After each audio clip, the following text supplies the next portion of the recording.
সূর্যপুর নামের গ্রাম সবুজে ঘেরা ছিল। ওখানকার লোকেরা প্রকৃতির দেয়া উপহারকে সম্মান করত। গ্রামে একটা বট গাছ ছিল, যেটাকে লোকেরা ঈশ্বরের মতন পুজো করত। শান্তি কাকি, যে কিনা গ্রামের প্রধান ছিল, ও আর কমলা বট গাছের সামনে পুজো করছিল। এই বট গাছের দেবতা আজ অবধি আমাদের গ্রামকে অনেক কিছু দিয়েছে, গ্রামের রক্ষা করেছে আর এটাকে সামলেছে। ঠিক বলেছ কাকি, এটা শুধু আমাদের জন্য গাছই নয়, আমাদের জীবন। যখন আমি ছোট ছিলাম না, তখন থেকে এই কাহিনী শুনে আসছি। এই গাছের তলায় এক সাধু সূর্য দেবতার তপস্যা করেছিলেন। তখন এখানে জঙ্গল ছিল। জঙ্গলে বট গাছের নিচে সূর্য দেবতার তপস্যা করা সাধুর যখন তপস্যা পূর্ণ হলো, তখন উনি নিজের চোখ খুললেন। হে সূর্যদেব, আপনার সাধনা করে আমি আপনাকে প্রসন্ন করেছি। আমি নিজে যে শক্তি প্রাপ্ত করতে পেরেছি সেটা মানব কল্যাণের জন্যই ব্যবহার করব। এই বটগাছটা আমাকে বৃষ্টি আর রোদ থেকে রক্ষা করেছে। আমি এই বটগাছটাকে আশীর্বাদ দিচ্ছি যে মানুষজনের সম্মান করবে আর এনাকে পুজো করবে। যদি কেউ একে কাটার চেষ্টা করে, তাহলে এই জায়গা থেকে রোদ্দুর উধাও হয়ে যাবে আর এই জায়গার সূর্য বরফের মতন হয়ে যাবে। ব্যাস, এই আশীর্বাদ দিয়ে সাধু বাবা এখান থেকে চলে যান। পরে যখন এখানে গ্রাম গড়ে উঠলো, তো লোক এলো আর এই গাছকে পুজো করতে শুরু করলো। বলা হয় আমাদের গ্রামে যে মঙ্গল কর্ম হয় এই গাছের জন্যই হয়। এই বিশাল বট গাছ সূর্যপুরের বাসিন্দাদের জন্য ভগবানের থেকে কিছু কম ছিল না। এই জন্য গ্রামের লোকেরা একে খুব মানত। কিন্তু একদিন শান্তি কাকি রাস্তা দিয়ে যাচ্ছিলেন। উনি দেখলেন, আরে এটা তোমরা কি করছো? বটগাছের আশেপাশে একজন কাঠুরিয়া গাছ কাটছিল। প্রশাসন অধিকারী কুমার সেখানে দাঁড়িয়েছিল। গাছ কাটছি, দেখুন আপনার গ্রামের উন্নতি হচ্ছে। আপনার গ্রামে এখন যে রাস্তা তৈরি হবে সেটা সোজা হাইওয়ের সাথে কানেক্টেড হবে। আপনাদের শহরে যেতে আর কোনো সমস্যা হবে না। আরে এই অনুমতি আপনাকে কে দিয়েছে? আমি গ্রামের প্রধান, আমাদের পঞ্চায়েতে এরকম অর্ডারের কোনো লেটার পাইনি। আমরা তো পাঠিয়েছিলাম, এখন আপনার কাছে পৌঁছয়নি, তাতে আমরা কি করতে পারি? আপনি হয়তো দেখেও না দেখার ভান করেছেন, আমরা কি করে জানবো? যান গিয়ে নিজের কাজ করুন তো, আমাদেরকে আমাদের কাজ করতে দিন। এ আপনি কি কথা বলছেন? এই গাছ আমাদের গ্রামের প্রাণ, ইনি আমাদের ভগবান, এনাকে আমরা পুজো করি। এটা তোমরা ঠিক করছো না। আমি এক্ষুনি গ্রামবাসীদের ডাকছি। গ্রামের লোকেরা যখন বট গাছের সামনে এসে জড়ো হলো, ওরা কুমারের বিরুদ্ধে বলতে শুরু করলো। দেখুন সাহেব, আমরা এই গাছকে কাটতে দেব না, তাতে যা কিছু হয়ে যাক। হ্যাঁ হ্যাঁ, আমরা কাটতে দেব না, যাতে যা কিছু হয়ে যাক। তখনই প্রধানের পদের লোভী দেবেন্দ্র বলল, যে কিনা শান্তি কাকির বিরুদ্ধে ছিল।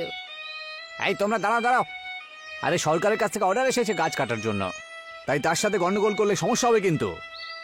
হ্যাঁ, বুঝিয়ে দাও এদেরকে একবার তুমি। আজ পর্যন্ত আমার কাজে কেউ কোনোদিন বাধা দেওয়ার চেষ্টা করেনি, বুঝতে পেরেছো?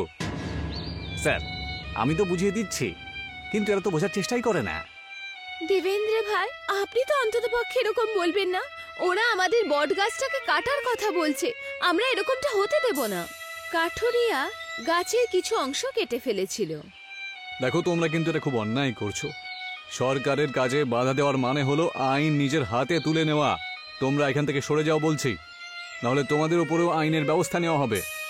আপনার যা ইচ্ছে আপনি করতে পারেন, আমরা এই গাছকে কাটতে দেব না। আর যদি এটা কেউ কাটে, তাহলে তাকেই আমরা কেটে ফেলবো। শান্তি কাকির এই কথা শুনে কুমার ভয় পেয়ে গেল।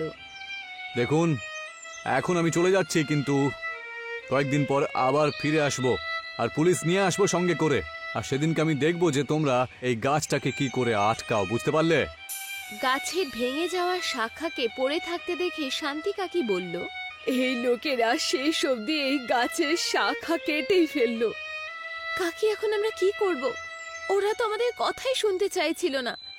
কিছুদিন পরে ওরা আবার পুলিশকে নিয়ে আসবে, তখন কি করব? ওদের সাথে আমরা কোনো না কোনো ভাবে ঠিকই লড়াই করব।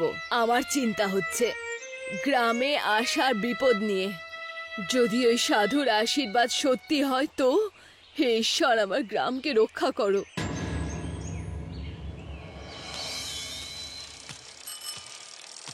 দ্বিতীয় দিনে লোকেরা যখন ঘরের বাইরে বেরোলো, আজকে ঠান্ডা একটু বেশি লাগছে না? হে ভগবান, এমন মনে হচ্ছে যেন সূর্যের উপরে কেন বরফের চাদর ঢেকে গেছে। এমন হলো যে সুরজপুরের সূর্য বরফের হয়ে গেল। কমলা আগে এগোলো তো ক্ষেতের সামনে বিমলা কাঁদছিল। আরে কি হলো দিদি? আরে কি বলবো, হে দেখো আমার ক্ষেতের ফসল কিভাবে নষ্ট হয়ে গেল। এবার আমি কি করব? কিন্তু এটা কি করে হলো? কিভাবে হলো কি? এই বরফের সূর্যের কারণে হয়েছে।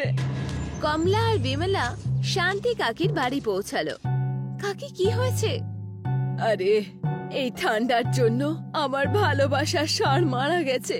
গাছে কাটার জন্য বরফের সূর্য উদয় হয়েছে, এই জন্য এসব বিপদ। কাকি, আমার ক্ষেতের ফসলও বরবাদ হয়ে গেছে।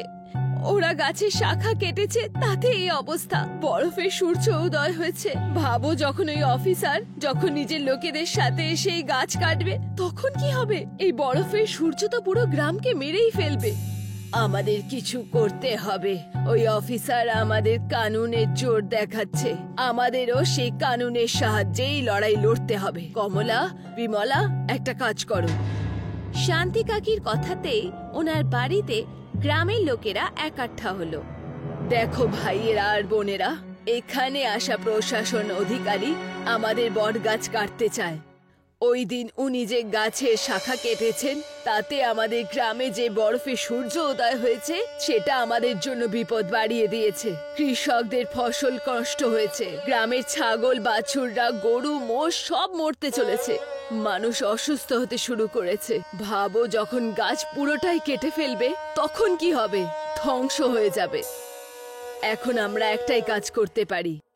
বট গাছ কাটতে যদি কেউ বাঁচাতে পারে, সেটা আমাদের গ্রামের লোকেদের মেলবন্ধনী। আমরা সবাই মিলে প্রশাসনকে এই গাছ না কাটার বিনতি করব। এই জন্য আমাদের একটা আর্জি দিতে হবে, যেখানে আপনাদের সবার হস্তাক্ষর চাই।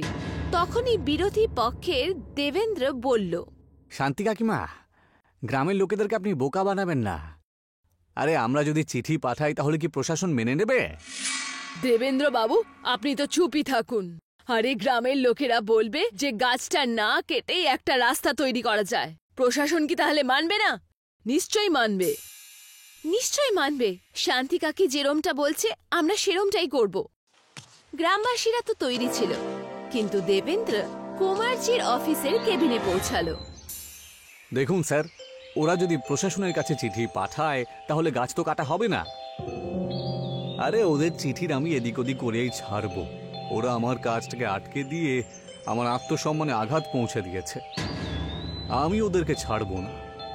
কালকেই আমি পুলিশ আর নিজের লোকজন নিয়ে ওখানে যাব। যদি কেউ মাঝখানে আসে, তাহলে পুলিশ ওকে দেখে নেবে। আগে সরকার, আপনি শুধু আসুন না আর গ্রামের লোকেদের হালুয়া টাইট করে দিন।